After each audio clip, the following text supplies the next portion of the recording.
À l'ombre des grands crus bordelais, elle se fait aujourd'hui une place de choix. La bière artisanale. À l'apéro, comme ça, c'est une petite blonde assez légère, c'est toujours sympathique. J'ai remarqué qu'il y a de plus en plus de bars qui vendent de la bière qui sont ouverts en un an là. À tel point que certains grands propriétaires viticoles ne veulent pas rater le coche.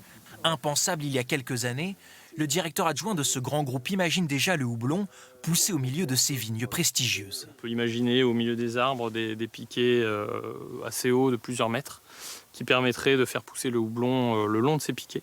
Le groupe est déjà propriétaire d'une quarantaine de châteaux dans le monde entier et souhaite devenir un acteur de la bière dans la région. Avec un objectif conséquent, produire dans ses cuves 1200 hectolitres de bière. La bière, de manière générale, prend des parts de marché au vin. Et la bière artisanale est de plus en plus recherchée. La Gironde compte aujourd'hui une soixantaine de brasseries, 2 fois plus qu'il y a 3 ans. Vincent Morin est l'un des premiers à s'être lancé à Bordeaux en 2016 et depuis l'activité a été multipliée par 6. Ce Québécois voulait importer en France la mode de la bière artisanale très en vogue en Amérique du Nord. Bordeaux, c'était pour lui l'endroit idéal. C'est beaucoup plus facile de s'installer à Bordeaux que de s'installer à Lille ou en Alsace, où il y a vraiment une tradition très ancrée. À Bordeaux, il n'y a personne pour nous taper sur les doigts, ils ne connaissent rien à la bière. Il y avait vraiment un truc à créer. Pour produire de la bière, la plupart de ces brasseries importent du houblon d'Allemagne, même de Nouvelle-Zélande. Mais cela pourrait changer, car toute une filière se met en place dans la région.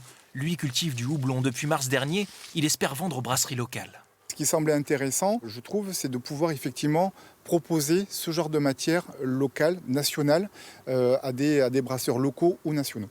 Coût de l'installation, 150 000 €. Mais selon l'entreprise qui accompagne ces agriculteurs, le projet peut vite être rentable. Pour une culture pérenne, l'avantage, c'est que ça produit dès la première année. Donc on a un revenu assez substantiel dès la première année. Dans la région, une vingtaine d'autres agriculteurs ont déjà prévu de cultiver du houblon ces prochains mois.